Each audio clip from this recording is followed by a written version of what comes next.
அன்பு குழந்தைகளே, இன்று நாம் இறைவாக்கினர் எலிசாவை பற்றி பார்ப்போமா?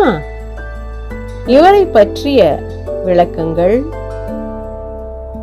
பழைய ஏற்பாட்டு நூலான 1 அரசர்கள் மற்றும் 2 அரசர்கள் ஆகியவற்றில் காணலாம். சாபாற்றின் மகனாகிய எலிசா ஏர்பூட்டி உழுது கொண்டிருந்தார். அவரை இறைவாக்கினர் எலியா வழியாக இறைவாக்கு பணிக்கு இறைவன் அழைத்தார். எலிசா எலியாவின் பணியாளராகவே தம் பணியை தொடங்கினார். இறைவாக்கினர் குழுவினர் ஆங்காங்கே இறைவாக்கு பணியை செய்து கொண்டிருந்தனர். அவர்களுள் ஒருவராகிய எலிசா எலியா வழியாக சிறப்பு அழைப்பை பெறுகிறார். பயன்படுத்த தகுதியற்ற தண்ணீரில் உப்பை போட்டு எலிசா நல்ல தண்ணீராக மாற்றுகிறார். நாம் திருவழிபாட்டில் தண்ணீரை புனிதம் செய்யும் நிகழ்வில் கண்டிருப்போமே.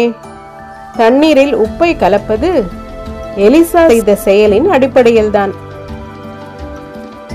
எலிசா இறையாற்றலால் ஏழை கைம்பெண்ணுக்கு எண்ணெய் பெருக செய்கிறார்.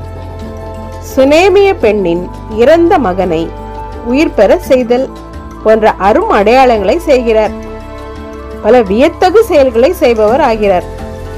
மேலும் நஞ்சு உணவு தீங்கு செய்யாதிருத்தல், வார்கோதுமை அப்பம் பழுகுதல் போன்ற அரும் செயல்களை எலிசா செய்கிறார்.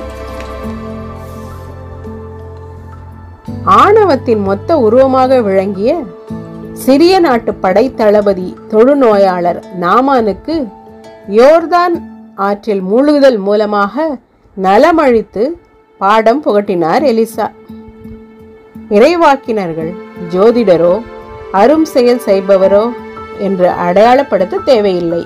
அவை இன்றியே இறைவாக்கை அறிவிக்க அழைக்கப்பட்டுள்ளனர். குழந்தைகளே, நாம் நினைவில் கொள்ள வேண்டியவை என்ன தெரியுமா? எலிசா ஓர் இறைவாக்கினர். அவர் இறைவாக்கினர் எலியாவின் பணியாளர். அவரது ஆவியை 2 மடங்காக பெற்றவர். இவர் வழியாக இறைவன் பல வல்ல செயல்களை செய்தார்.